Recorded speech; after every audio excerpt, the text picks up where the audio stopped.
llamaste y yo te seguí sin pensarlo. Me formaste y al pasado dije no, no, no, no, no. Vamos a estudiar un tema que tiene que ver con obstáculos. ¿Cuántos de nosotros nos hemos enfrentado a una carrera de obstáculos? ¿Alguien?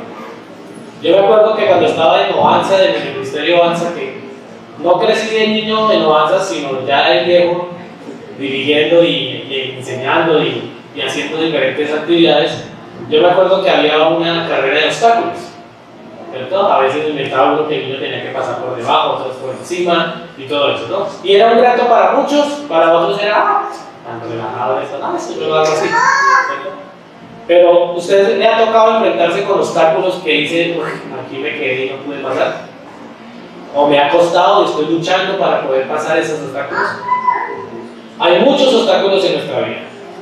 Demasiados, a todo momento de nuestra vida van a haber obstáculos.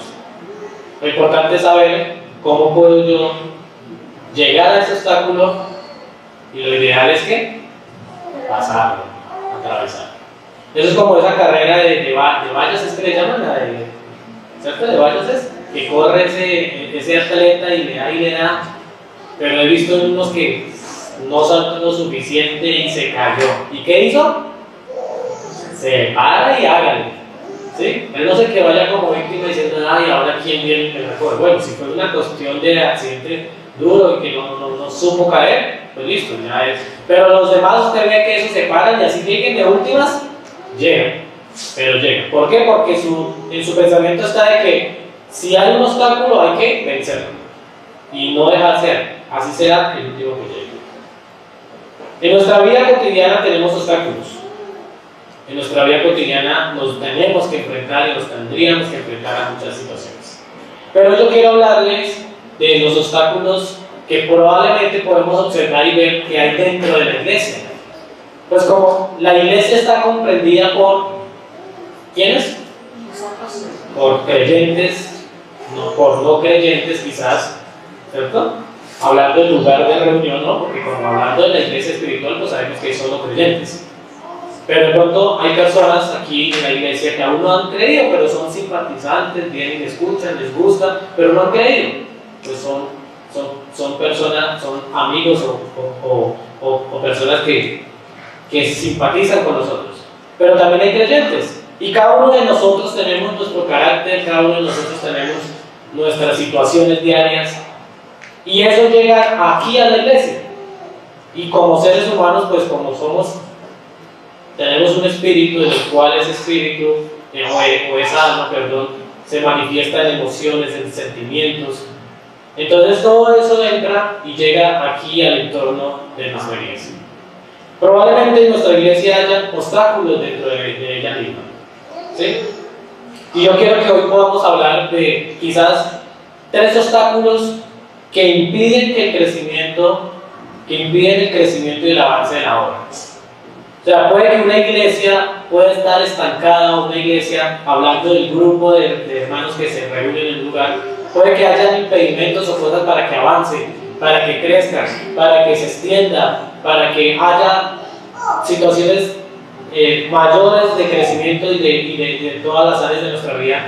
¿Por qué? Porque hay situaciones dentro de nuestra iglesia que están impidiendo eso, que la iglesia crezca, que la iglesia avance. Y quiero que hablemos de 3 aspectos que pude observar a través de la Biblia y que de pronto se pueda llegar a observar en nuestra vida cotidiana, en nuestra vida diaria, pero que se puede aplicar a nuestra vida en familia como iglesia. Me encontré una ilustración y quiero leerla, hablando de los obstáculos. Se llama la ilustración La hormiga y la pluma. Dice de la siguiente manera: una mañana, escribe Ron Clark, malgasté casi una hora entera observando a una pequeña hormiga atravesar mi terraza atrás de mi casa, cargando una pluma grande. De una vez fui a un campo y me llamó mucho la atención que era una hormiguita chiquitita y era una hoja pero inmensa. Yo vi, Me acordé por ahí de las ilustraciones, decía, una hormiga puede cargar 10 veces el peso que ella tiene, ¿cierto? Pasaba lo mismo, esta hormiguita llevaba una pluma muy grande. Varias veces estuvo confrontándose con obstáculos en su camino y después de una pausa momentánea hizo la corrección necesaria. En un punto de su camino, la hormiga tenía que negociar una grieta en el concreto de unos 10 milímetros de ancho. Imagínense, una grieta de ¿cuánto? De 1 centímetro. 10 milímetros, algo que uno dice, ya lo pasé. Pero para la hormiga era ¿qué? Grande. Era una grieta muy grande. Sigue la lectura. Después de contemplar la situación unos momentos, la hormiga puso la pluma sobre la grieta, caminó sobre la pluma al otro lado de la grieta, cargó de nuevo su pluma y siguió su camino. Eso fue lo que observó esta persona. Me fascinó la inteligencia de esta hormiga, una de las criaturas más pequeñas de Dios. Aquí tenemos un pequeño insecto, careciendo de tamaño, pero al mismo tiempo equipado con un cerebro capaz de razonar, explorar, descubrir, vencer o conquistar. Las hormigas no tienen miedo de trabajar para lograr sus metas. Trabajan en equipo, piensan bien y trabajan para triunfar sobre cualquier reto que encuentren en su camino y nunca se dan por vencidas. Esa es una gran ilustración de una hormiguita, de algo tan sencillo que se enfrenta a ciertos obstáculos en su vida, pero los atraviesa, los pasa, no se queda allí. Y yo me acuerdo cuando mis hijos estaban muy chiquiticos que me tocó verme esas películas de la hormiga como 20.000 veces. ¿No las han visto? Hormiguitas 1, hormiguitas 2. Y ellos muestran eso. Ellos les toca enfrentarse a esos obstáculos. Pero lo importante de que vemos en la ilustración de las hormigas es que ellos no pasan.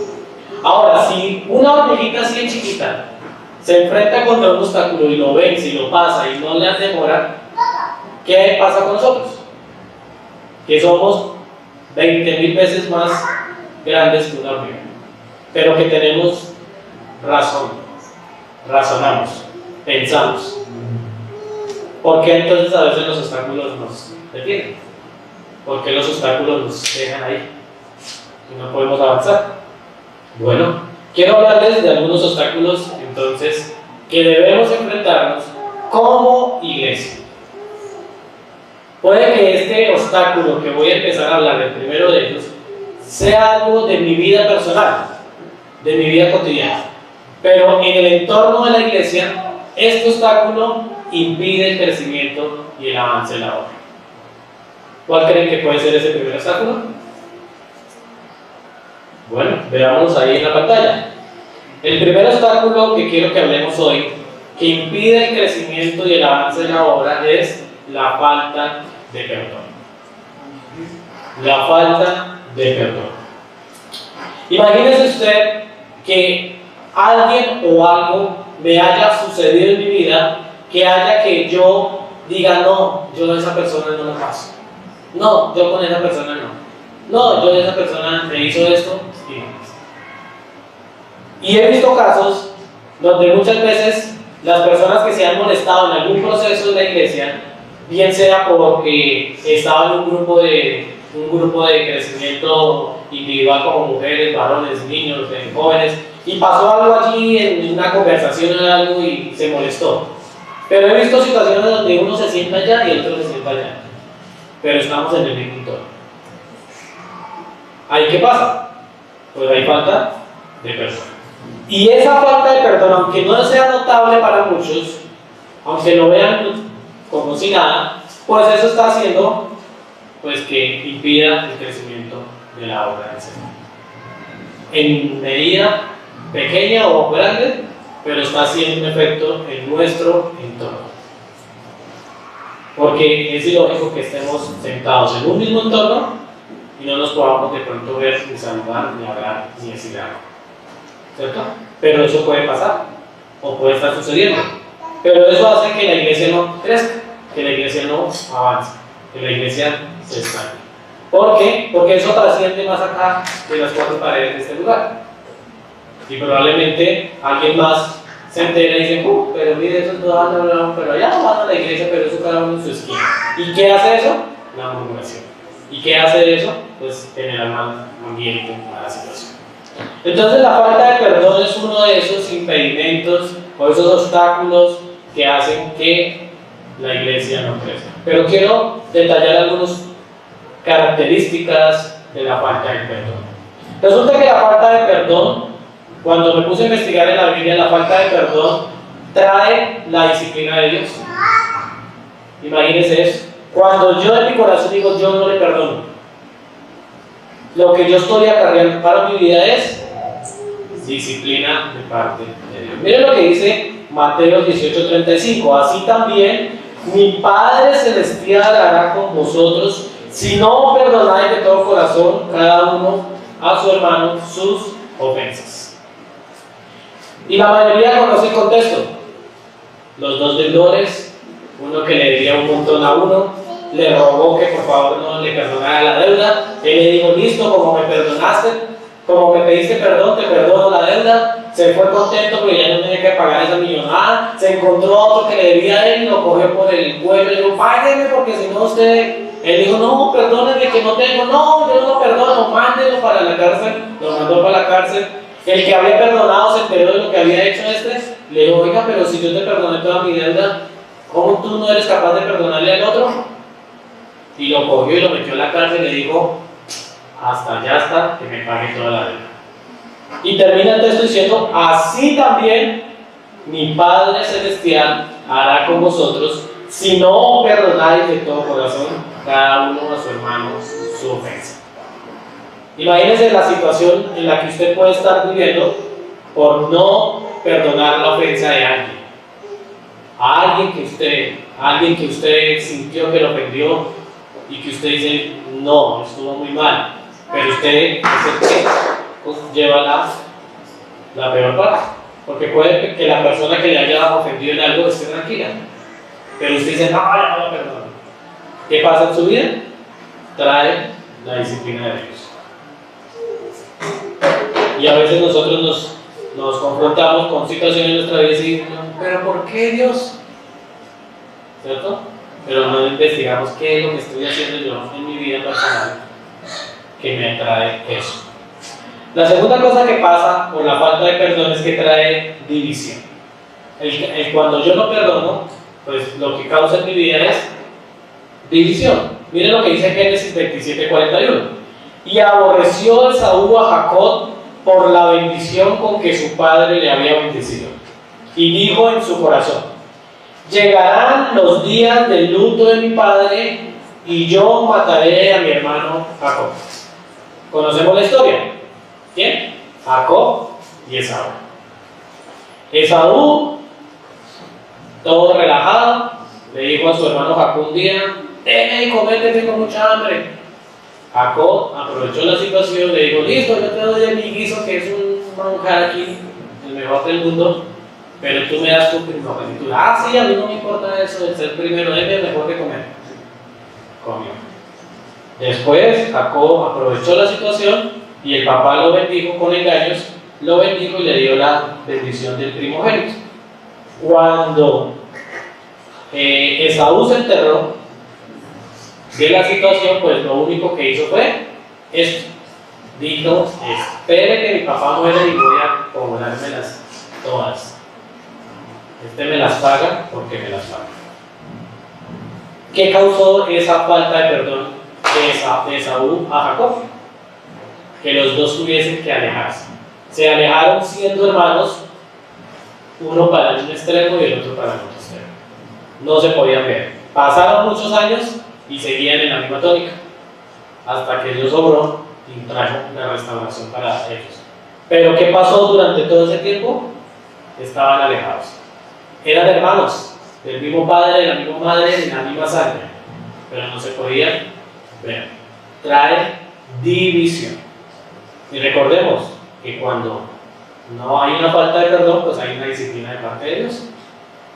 Aquí hay un hecho claro, hubo una división. Y eso es lo que hace la falta de perdón. divide, ya no es la misma situación.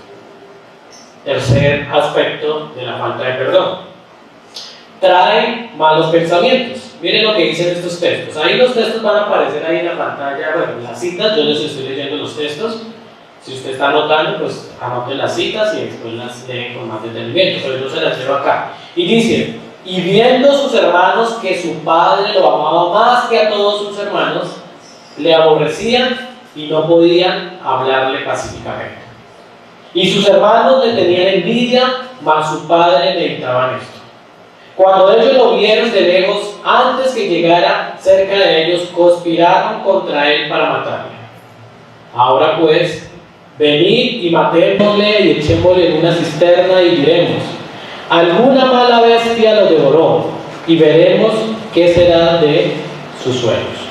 Y cuando pasaban los madianitas, mercaderes, sacaron ellos a José de la cisterna y le trajeron arriba y le vendieron a los ismaelitas por 20 piezas de plata y llevaron a José a Egipto. Bueno, ya sabemos de quién estamos hablando: José y sus hermanos. El hijo preferido de Jacob, uno de los últimos hijos, pero la falta de perdón trajo en los demás hermanos, es decir, en los 10, ¿cierto? No en los 11, sino en los 10, trajo esto: aborrecimiento, envidia, conspiración, el modus operandi: vamos a esto, o vamos a hacer de esta manera, ¿cierto? Todo eso trajo a ellos. Esos son los malos pensamientos que surgen cuando hay una situación de falta de perdón. Él me dijo esto, espérate, y yo hago esto. Y entonces empieza a usar diferentes medios. Voy a cranearme qué le hago para que sufra igual como lo estoy sufriendo por lo que me acaba de hacer. Y empieza a cranear, ¿no? Entonces empieza a ver qué hace. Por allá le dio por escribir en Facebook algo y mandó y que todo el mundo se enteró. Y le hice daño. Y esto y lo otro. Y cosas así. ¿Por qué? Porque la falta de perdón trae malos pensamientos. Y el tema es que en estas situaciones de falta de perdón, cuando florecen esos pensamientos, en muchos casos se ejecutan, se llevan a la acción. No solo se quedan en malos pensamientos, porque siempre está ese dolor allí o esa intención de hacer daño. Eso es lo que causa la falta de perdón, trae malos pensamientos. La siguiente característica de la falta de perdón es que trae debilidades físicas. Miren lo que dice el Salmos 32, 3, 4. Mientras callé, ¿qué dice? Se envejecieron mis huesos en mi gemir todo el día, porque de día y de noche se agravó sobre mí tu manto, se volvió mi verdor en sequedad de verano. ¿Quién decía esto? David, el rey David. ¿Por qué lo decía?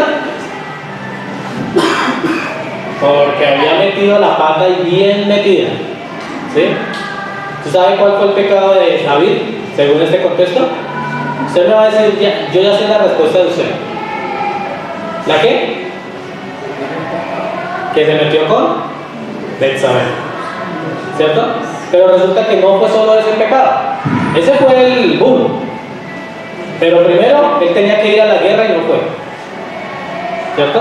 El rey era el que primero tenía que estar en la guerra. Él dijo ese día: no, yo no voy. No, hoy no quiero ir. Yo quiero ir a hacer otra cosita que me puse por ahí a observar. Entonces se salió por allá a su tejado y empezó a ver a la mujer del prójimo. Y dijo: ¿sabes? Sí, es que está muy bueno, ¿cierto? Y más, pues como Betsabé estaba en su casa, en su terrado, ella que se imaginó que alguien iba a estar mirando, pues ella se quitó su ropita y se metió a bañar. Imagínense lo que estaba observando David.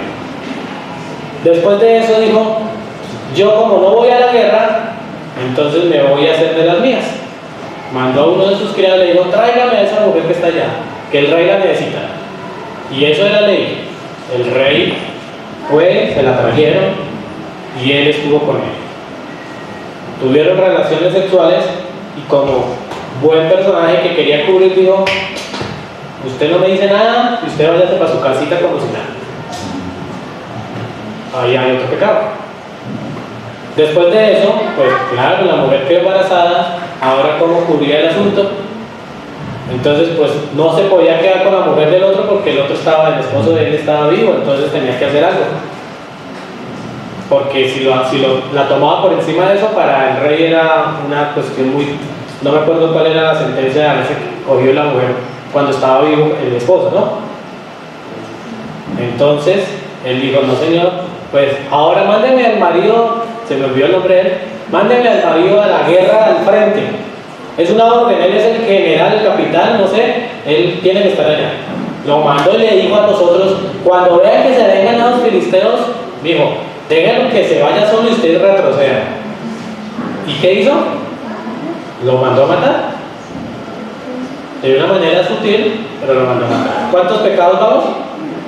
3. No, van como 4, como 5.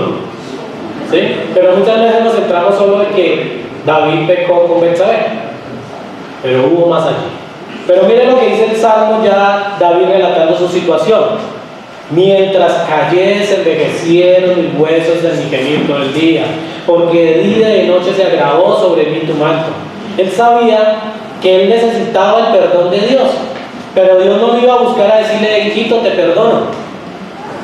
No, porque Dios no actúa así. Él no va y le dice: venga, necesito perdonarte. No, Dios no actúa así. ¿Qué tenemos que hacer nosotros? Ir, reconocer nuestro pecado y pedir perdón. Y por la falta de ese perdón que él estaba deseando, miren la situación que pasaba. Probablemente yo estoy en una situación difícil con alguien y yo ya quisiera arreglar esa situación. No, pero esa persona ni me mira. ¿Qué me va a pedir perdón? Pero soy yo el que estoy ahí con esa: ay, pero es que no me ha pedido perdón. Mire, él fue el que faltó, él fue el que me ofendió, él fue el que me dijo esto. Y está ahí, en esa misma situación. Mientras callé se envejecieron. Mientras callé, y es que esta no me la pasa. Y empieza esa situación. ¿Qué hay que hacer ahí? Pues tomar el primer paso. A veces toca tomar el primer paso. Cuando yo estoy sintiéndome de esa manera, él fue el que me ofendió, sí, pero yo puedo ir a descansar y a decir: mira, yo te perdono. Y se libera de eso. Porque la falta de perdón trae debilidades físicas a su vida.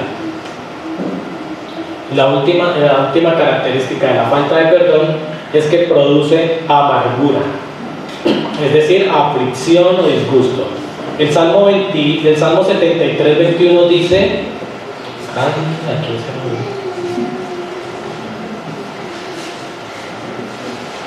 así, se llenó de amargura mi alma y en mi corazón sentía punzadas. Esa punzada, ¿no?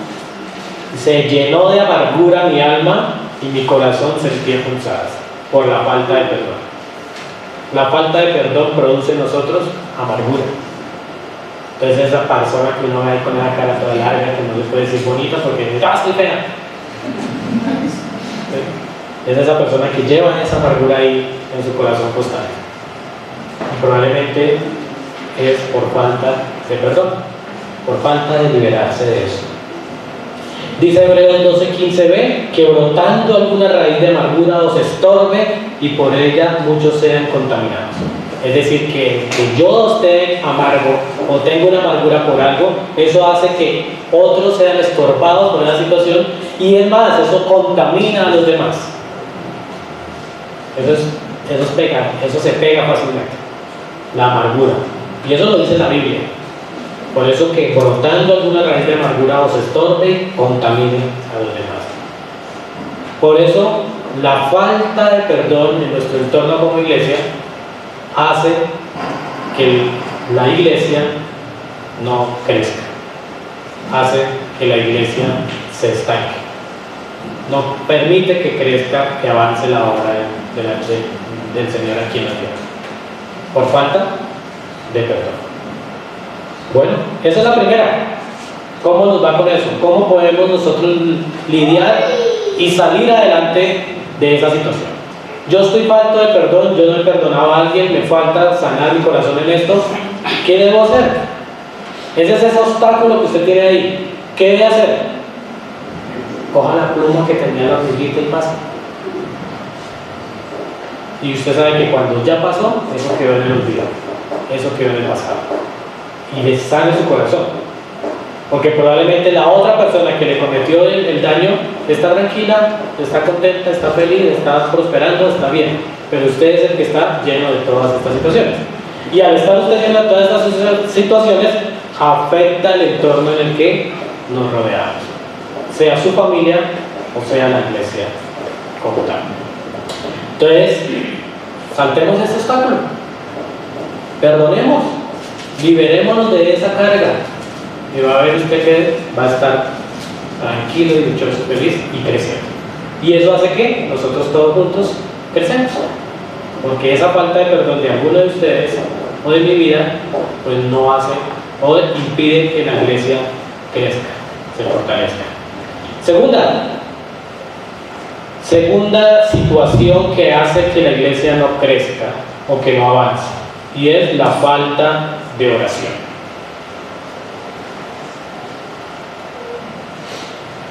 Meditando en la falta de oración, yo decía, ¿cuánto oro en el día? ¿Cuántos minutos le dedico a orar en el día?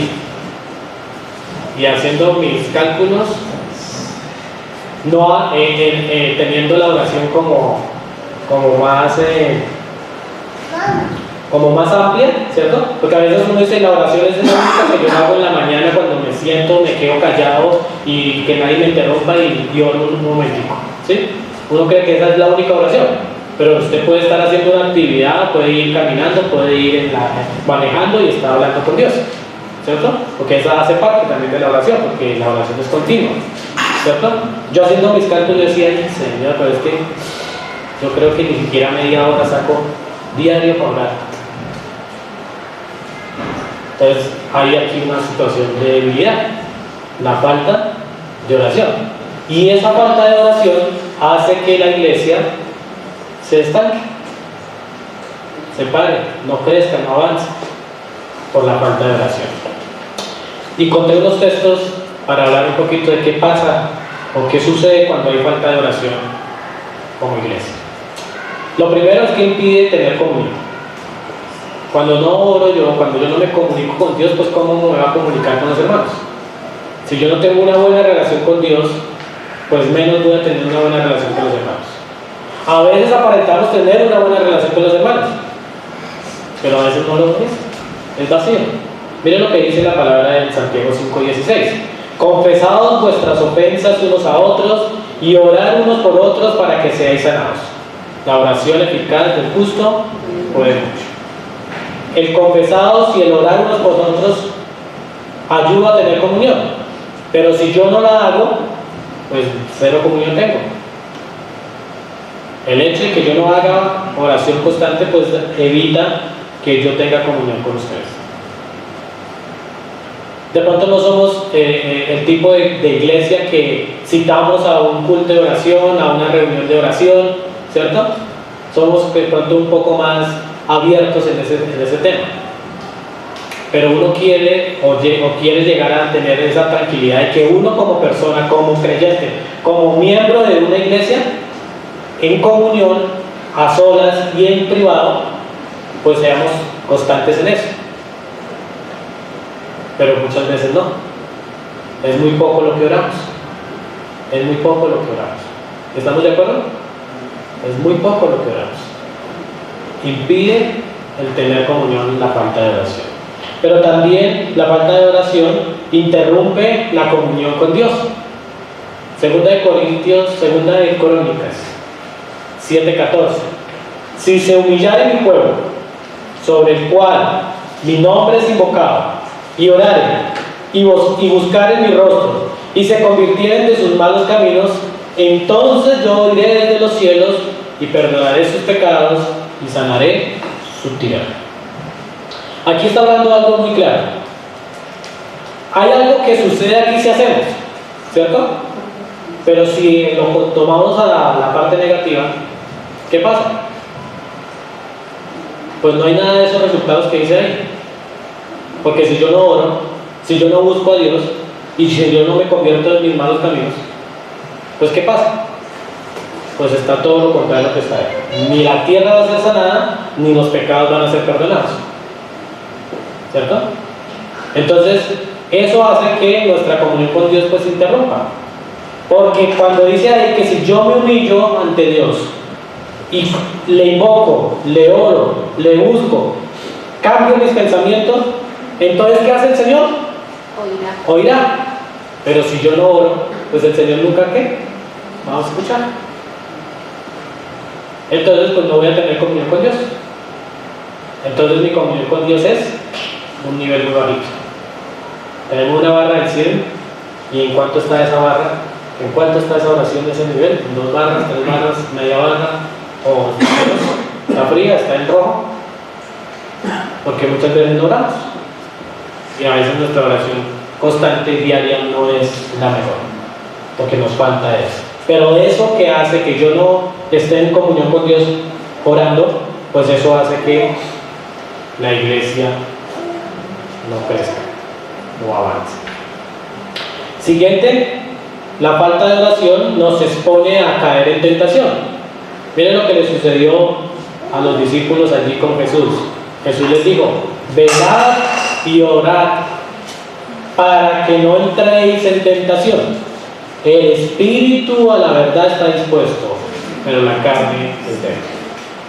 Yo puedo decir en mi fuerza: no, yo no voy a hacer eso. ¿Sí? No, yo sé lo que he creído y lo que estoy plantado, y aquí nadie me mueve. Muchas veces decimos eso. Yo lo he dicho. Pero ¿qué pasa? En el momento en que se presenta la situación como tal, y si yo no estoy en buena comunión con Dios, tome. Eso es verídico. ¿Por qué? Porque la carne es débil. Y el diablo es puerco, decía por ahí alguien. No decía ahí. Porque a la verdad yo estoy dispuesto a no querer pecar. Puede que alguno de ustedes está diciendo: voy a hacer esto, o craneo todo para hacerlo. Podemos llegar a eso.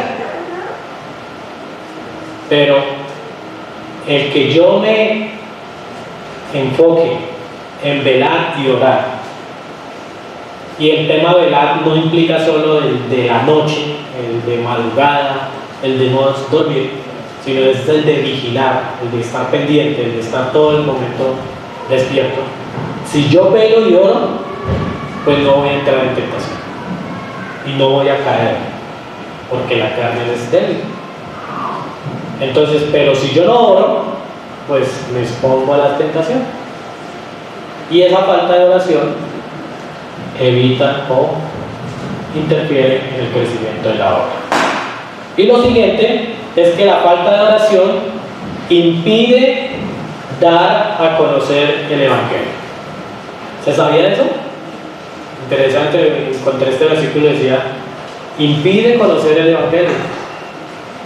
O sea que quizás hay mucha gente que no ha podido llegar a creer y a conocer de Jesús porque hay falta estos millones y millones de creyentes que decimos ser hijos de Dios, pero que no estamos orando para eso. Porque dice aquí, 2 Tesalonicenses 3:1: por lo demás, hermanos, orad por nosotros para que la palabra del Señor corra y sea glorificada, así como lo fue entre vosotros. Aquí nos está diciendo claramente que para que la palabra del Señor sea oída y sea transmitida a otros, aquí los apóstoles están diciendo: oren por favor, hermanos, iglesia, oren, porque es que usted está cómodo ahí en la iglesia cada 8 días y en las reuniones, pero cuando nosotros vamos a hacer esta obra de evangelismo nos toca enfrentarnos contra esto. Y si usted lee el libro de Hechos con detalle, se va a dar cuenta de todo lo que les tocó enfrentar a los apóstoles y a los evangelistas para poder y llevar una palabra de mensaje de salvación. Pero aquí nos dice en Tesalonicenses, en segunda: oren, ayúdenos, hermanos, a orar. Oren por nosotros para que el evangelio corra, para que el evangelio sea oído. Y eso es algo que nosotros tenemos que tener en nuestros tiempos de oración. pero como hay falta de oración, pues muchas veces no oramos por eso. Y por eso mucha gente no ha querido, no ha llegado al conocimiento de Evangelio, por falta de oración de nosotros. Entonces, el orar impide el crecimiento o el conocer el Evangelio. Entonces, mis hermanos, hay dos impedimentos que hemos visto hasta el momento que hacen o que obstaculizan que la iglesia crezca y avance. ¿Cuáles son? La falta de perdón y la falta de oración. Ya vimos cómo poder evitar el hecho de el perdón, de no hacerlo, y cómo podemos surgirlo, cómo podemos atravesarlo. ¿Cómo podemos pasar este obstáculo de la falta de oración? Sencillamente, orando. No hay de otra. ¿Cierto? Disponerse. Así como usted se dispone a decir, me voy a levantar a las 5 en punto, porque si no salgo a las 5:45 de mi casa, estoy llegando al trabajo tarde. ¿Cierto? Y se programa en ese tiempo. Entonces, ¿qué hace?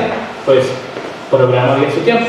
No, me tengo que acostar a las 10 de la noche, porque si no me acuesto a las 10, a las 5 no me paro. Pero como todo eso es de hábitos, ¿cierto? El cuerpo se acomoda, se ajusta a los hábitos. Entonces usted puede decir, me voy a levantar, me voy a acostar a las 10:30, pero me voy a levantar a la misma hora, a las 5 de la mañana. ¿Pero qué va a hacer en esa media hora? Disponerlo para orar. Disponerlo para orar. Pero algo así bien concreto y bien claro. Y podemos saltar esos pasos. Necesitamos sacar más tiempo para orar. Y hay muchas situaciones. A veces uno dice, no sé por qué orar. Hay muchas cosas. El diario de vivir de nosotros hay muchas cosas. Y nosotros como hijos de Dios estamos enfocados en ser esos luminares, en respaldar y en orar a Dios por diferentes situaciones que pasan en la vida diaria. Entonces, la falta de oración, programémonos, saquemos un hábito de orar. Si no estoy mal, creo que escuché, no sé si fue, creo que las mujeres iban a hacer algo así, ¿no? ¿Cierto? Algo escuché, que van a sacar un tiempo en la mañana para algo, que se van a reunir tal hora a tal hora. Bueno, eso más adelante se los van a ir comunicando a todas. Pero algo así por ahí escuché. ¿Eso es bueno? Es proponer eso, Dan. Todos los días. Por ahí yo he visto unas hermanas de Bucaramanga, pero todos los días a las 5 creo que era, se reunían con unas 50, creo. Y se reunían ahí por Zoom. Y en tiempo de oración. Lectura de la palabra, un estudio y oración. Pero se enfocaban en ciertos momentos. Son momentos buenos que podemos aprovechar. Podemos unirnos y de pronto yo solo no puedo hacerlo. Pero el tema es que como iglesia, usted y yo como creyentes, nos enfoquemos a orar más. Oremos más para que la iglesia crezca, avance. Cuando estoy hablando de crecimiento, no estoy hablando de crecimiento numérico. Podemos estar aquí los mismos 70, 80 o casi 100 que continuamente estamos viniendo, ¿cierto? Y nos podemos quedar así 10 años. Pero si hay crecimiento en otras áreas de nuestra vida, en eso es más que servir, ¿cierto? Ahora, si el Señor nos da crecimiento, pues qué bueno que ese espacio de allá atrás se llene y nos toca corrernos un poquito para adelante. Eso lo va el Señor. Pero el crecimiento y el avance de la obra depende de la voluntad de Dios, pero de lo que nosotros estemos haciendo como creyentes. Y la falta de oración impide eso. La falta de perdón impide eso. Y por último, la falta de compromiso. Bueno, para hablar un poquito de la falta de compromiso, me gusta usar mucho una ilustración. Resulta que usted se quiere comer al desayuno unos deliciosos huevos revueltos con tocineta. ¿A quién le gustan? Ahorita dice que nadie come huevos con tocineta o con jamón o con alguna cosa de eso. Ahora, solo con cebolla. Pero bueno, no me dan ni la ilustración es con el huevo y la tocineta. ¿Listo? Para usted comerse ese delicioso manjar, que a mí sí me gusta, y comerse eso, unos huevos y una tocineta revueltos ahí, ¿qué personajes estuvieron ahí para yo poderme comer eso? Primero, la gallina, ¿cierto? Y segundo, el cerdo. Resulta que para yo poderme comer eso, la gallina se involucró en entregar los huevos. Tome, pongo mis 2 huevos y cójalos y ábralos y bátalos. Pero para yo poder comer la tocineta, ¿qué pasó? ¿El cerdo qué? El cerdo se comprometió. Porque la gallina puso su huevito y se fue. El cerdo entregó su vida completa. Porque no le podían sacar un pedazo de piel del cerdo y dejarlo seguir viviendo. ¿Cierto? No, eso no se puede, la verdad. Entonces, ¿qué somos nosotros? ¿La gallinita o el cerdo? ¿Yo me involucro o yo me comprometo? Y aquí es esto. Algo que impide que la iglesia crezca y que avance la obra es por falta de compromiso. Somos más los involucrados que los comprometidos, porque nos cuesta dar la vida, nos cuesta dar de nosotros para eso. Entonces yo le digo, no, yo desde que pueda ofrendar muy bien, eso, hermanos, Dios me bendice y puedo estar ahí dando, y eso es bueno, se está involucrando en la obra, bien. Pero necesitamos más involucrados o más comprometidos. Porque el involucrado hace su labor, puede ser esa, o puede ser hacer otra cosa material. Pero el comprometido dice, aquí estoy al frente, qué hay que hacer y para dónde vamos, qué hay que hacer y cómo lo hacemos. Y no me importa sacrificar una hora de sueño o un tiempo de qué sé yo, pero me estoy comprometiendo. Esa es la gran diferencia entre un involucrado y un comprometido. Por eso a veces actuamos como gallinitas y otras veces nos animan a hacer un cerdito que quieren comprometer, porque el compromiso cuesta. El compromiso cuesta. Entonces, la falta de compromiso, ¿por qué se da? Bueno, vamos a la Apocalipsis. En Apocalipsis, allá en el contexto de las iglesias de Apocalipsis, allá de Asia Menor, hay unos elementos muy importantes que nos muestran la falta de compromiso. La primera de ellas está en Apocalipsis 2:4 y dice que la falta de compromiso se da al perder el primer amor. Pero tengo contra ti, le dice a la iglesia de Éfeso. ¿Sí? ¿Es la primera? La segunda es Esmirna, Éfeso. Dice, pero tengo contra ti que has dejado tu primer amor. ¿Cuántos hemos pasado por ese primer amor? Ese primer amor es aquel en el que usted era perdónme la expresión, una porquería en la calle, en su contexto de familia, y un día creyó en el evangelio y ¡pum!, se volteó todo. ¿Cierto? Y ese es usted ya un nuevo creyente, una persona que ha creído, que ha entregado su vida a Cristo, y es ese que llega antes de las 10 de la mañana, es ese que trae su Biblia, que el pastor anunció un estudio bíblico y es el primero que se conecta, es el primero que está aquí, que el pastor habla de algo, dice algo y demás, yo puedo colaborar y está, ¿sí? Esa es la persona de ese primer amor, que quiere meterle todo, entregarle todo. Y está ahí todo el tiempo dispuesto. Pasaron los meses, las semanas, y ya ese hermanito no es el que llega a las 10, sino a las 11, más tarde, a veces no viene. Es aquel que dice, no, yo no me puedo conectar, no, es que esto, que lo otro. ¿Y qué pasó? Pero si este hermano, ¿qué faltó ahí? Ese primer amor. Y eso es lo que Jesucristo le dice a las iglesias de Asia, a la primera iglesia, y eso le cae a todas, porque Estos son unos mensajes específicos para una iglesia por la situación que están viviendo, pero que trasciende ellas y llega hasta el tiempo de nosotros. ¿Qué pasó? ¿Qué pasó con su primer amor? ¿Qué pasó? ¿Se enfrió? ¿Se fue? ¿Se fumó? ¿Fue un dardo? ¿Qué pasó? ¿Qué sucedió ahí? ¿Se rompió ese corazón?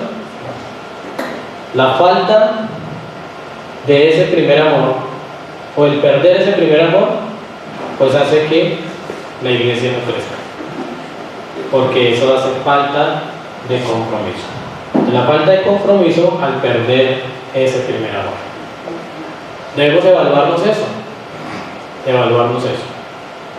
de lo que yo arranqué a hacer y qué he venido haciendo de ahí en adelante. Por eso fue de ese momento y ya, no más. Hasta ahí fue.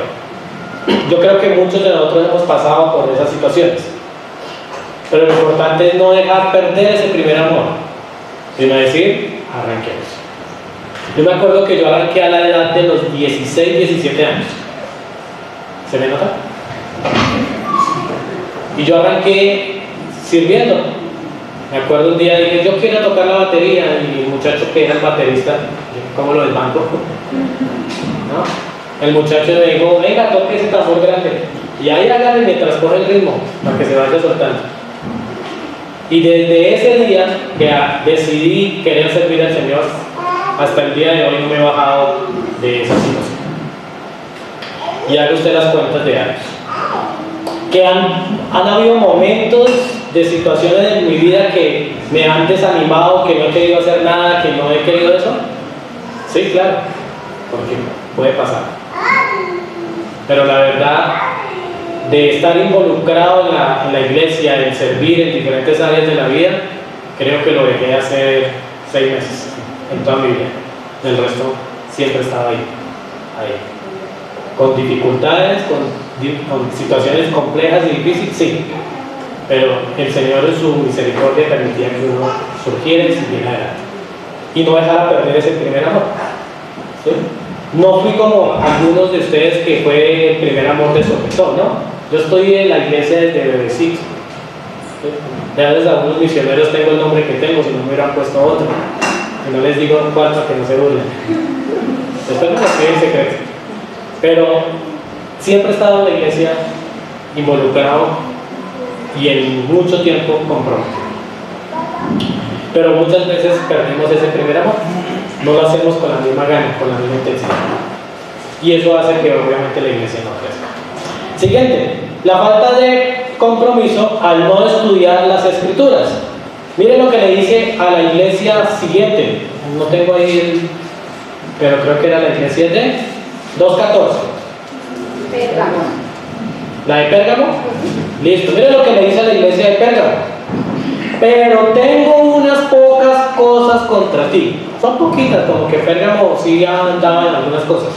Pero dice que tienes ahí dentro de la iglesia los que retienen la doctrina de Balaam, que enseñaba a Balac a poner tropiezo ante los hijos de Israel, a comer de cosas sacrificadas a los ídolos y a cometer fornicación. También tienes a los que retienen las doctrinas de los nicolaitas, las que yo aborrezco. Entonces, aquí ya viene la palabra y Jesús a decirle a esta iglesia, miren, ahora ustedes tienen una falta de compromiso porque han dejado de estudiar la Biblia, la palabra, la que ustedes tienen, por creerle a esas doctrinas de personajes nuevos que están llegando. Entonces llegó un personaje y dijo, soy evangelista, y habla muy fluido, muy bonito, y le sueltan el púlpito y empieza a hablar, y uno, ¿qué? ¿De qué está hablando? Pero si eso no lo dice la Biblia. ¿Sí? ¿Por qué? Porque han dejado de estudiar las Escrituras. Han dejado de estudiar las Escrituras. Nos contaba hace 8 días un hermano, ¿sí fue hace 8 días? Que estuvo un día en una iglesia y el pastor dijo, vamos a hablar de tal porción bíblica. Y él abrió la Biblia, el hermano que nos contó. Y él empezó a leer y el pastor empezó a hablar. Y él hacía esto. Y no tenía al frente el pastor, estaba en las primeras sillas. Y el pastor se detalló eso. Entonces, pues abiertamente le digo al pastor, ¿qué pasa? ¿Qué tienes en el que estoy? No, pastor, es que usted no está hablando de lo que dice acá. Le digo así, delante de todo el mundo. No, es que usted no está hablando de lo que dice la Biblia. Usted me dijo este texto y lo que está proyectando ahí no tiene ni idea, ni nada de secuencia, y lo que usted está diciendo tampoco. Y el pastor dice que quedó así todo timbrado y ¿qué pasó? Y empezó a mirar, no, es que me colocaron la diapositiva que no es y que no sé, y empezó. Pero me gustó mucho la actitud de decir, miren, lo confronté con la palabra. ¿Sí? Pero ¿qué pasaba con esta iglesia? Esta iglesia no confrontaba la palabra. Creían a lo que estaban diciendo la doctrina de Balaam, la doctrina de los Nicolaitas. Bueno, eso para hablar de esa doctrina, ese es otro texto y otro tema más amplio, ¿no? Ahorita no nos metamos en eso. Pero nos estaban incitando a cosas que no eran lo correcto, no era lo hablado y estipulado por el Señor Jesucristo a través de los apóstoles. Es decir, se estaban saliendo de la Biblia, de la palabra. Pero ellos no le vieron ningún problema. Por eso Jesús les dice, tengo unas cosas y unas poquitas cosas contra ti. ¿Por qué? Porque no estaban estudiando las Escrituras. Es importante, hermanos, estudiar las Escrituras. Es importante que cuando usted encuentre a algún compañero de trabajo que va a otra iglesia, a otra corriente cristiana, o otra persona que venga y le golpee la puerta y él quiera hablarle de otra cosa, usted tenga todo el carácter de decirle la verdad y confrontarlo con la palabra. Pero si usted y yo no estudiamos la Escritura, pues no tenemos cómo refutar. ¿Por qué? Por falta de compromiso. Entonces, la falta de compromiso al no estudiar las Escrituras. Siguiente, la falta de compromiso por permitir la entrada de falsas enseñanzas. Vuelvo y voy acá, Apocalipsis 2:20. ¿A la iglesia de quién? De Tiatira. Pero tengo unas pocas cosas contra ti, que toleras que esa mujer Jezabel, que se dice profetiza, enseñe y seduzca a mis siervos a fornicar y a comer cosas sacrificadas a los ídolos. Pero a vosotros y a los demás que están en Tiatira, a cuantos no tienen esa doctrina y no han conocido lo que ellos llaman las profundidades de Satanás, yo os digo, no os impondré otra carga, pero lo que tenéis, retenerlo hasta que yo venga.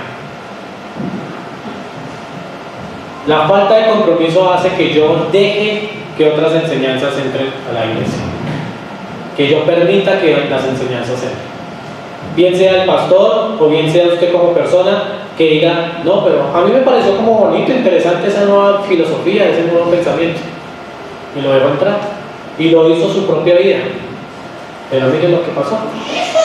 ¿Por qué? Por falta de compromiso se permite la entrada de falsas enseñanzas, porque no estamos concretos y comprometidos, sino aquí se enseña lo que dice la Biblia, ¿sí? No como el otro pastor que abrió la Biblia y sacó y ¡pum! El primer texto que salió empezó a hablar de él y la preparación, ¿sí? O otro que tenía su sermón ahí escrito dijo, el Señor me dice que no hable de esto no, que el Señor me está diciendo que hable de esto, y empieza a hablar un poco de cosas que no tienen ningún sentido. ¿Es por qué? Porque se permite la entrada de falsas enseñanzas, se permite que entren eso. ¿Pero por qué causan eso? Por la falta de estudiarla, por la falta de estudiar la palabra. Otra característica de la falta de compromiso es que la falta de compromiso impide la pureza espiritual. Apocalipsis 3, 2 y 4. Ahora está hablando a la iglesia de Sardis. Y le dice a la iglesia de Sardis, sé vigilante y afirma las otras cosas que están para morir, porque no he hallado tus obras perfectas delante de Dios. Pero tienes unas pocas personas en Sardis que no han manchado sus vestiduras y andarán conmigo en vestiduras blancas, porque son dignas. Entonces, la falta de compromiso también impide esa pureza espiritual, porque dejamos de ser vigilantes, porque dejamos de de concentrarnos en lo que la Biblia, la palabra de Dios dice y en el compromiso que tengo yo de querer servir a Dios. Y obviamente en nuestra vida están esas impurezas, o impide esa pureza espiritual, porque entran otras cosas que dañan el compromiso que yo quiera tener con la obra, el compromiso que yo quiera tener con la iglesia. Entonces, la falta de compromiso impide la pureza espiritual. Y el último texto está en Apocalipsis 3:20, lo conocemos, ¿cierto? He aquí, yo estoy a la puerta y llamo. Si alguno oye mi voz y abre la puerta, entraré a él, cenaré con él y él conmigo. El texto preferido de los evangelistas, pero lamentablemente no es el texto más adecuado para el evangelista, porque no le está hablando a usted en persona, le está hablando a la iglesia y le está llamando una atención y está diciendo a la iglesia: mire, iglesia, la falta de compromiso hace perder la comunión con Cristo. Ustedes son mi iglesia, pero por falta de compromiso ustedes están perdiendo mi comunión. Por eso les estoy haciendo la invitación nuevamente, iglesia. Si oyes, si he aquí yo estoy a la puerta y llamo, si alguno oye mi voz, ¿qué tiene que hacer? Abra, dejen que entre yo, porque muchas veces en diferentes iglesias el Señor Jesús está sentado allá en la puerta cuidando los carros, porque a veces no lo dejamos entrar aquí. ¿Por qué? Por falta de compromiso, por falta de oración, por falta de perdón y por quizás muchas otras cosas en nuestra vida.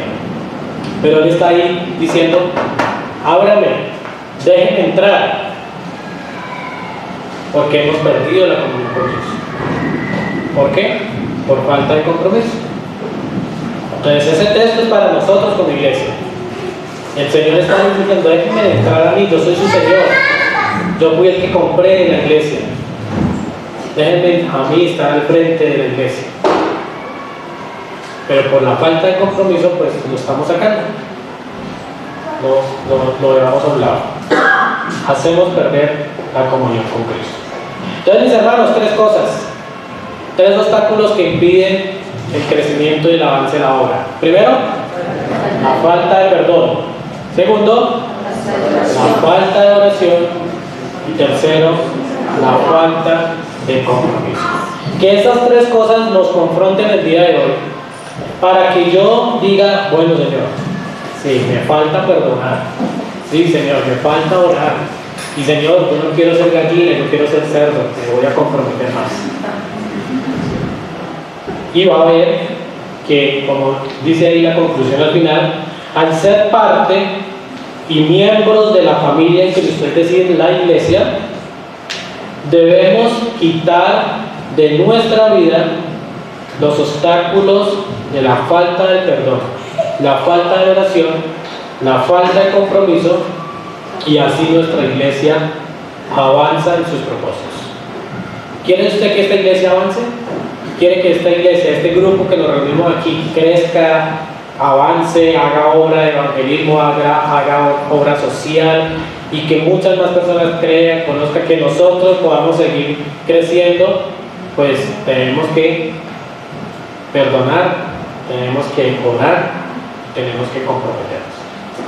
De lo contrario, nos vamos a seguir estancando, vamos a seguir ahí solo de asistentes y de nada más. Amén.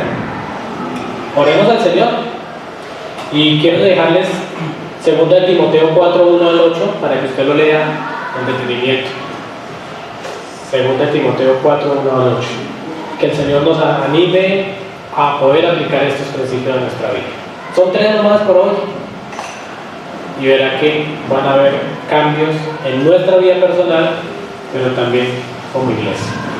Padre Celestial, Dios eterno, queremos darte a ti las gracias, Señor, por todo lo que tú haces, por la manera en que tú obras, por la manera en que tú nos ayudas, Señor, a entender tu palabra y a poder, Señor, saber que hay cosas en nuestra vida y como iglesia que no están bien.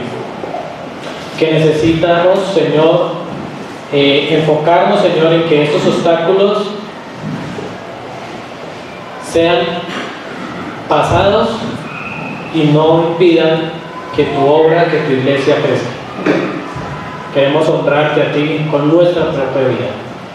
Que cuando salgamos de este lugar, salgamos diferentes.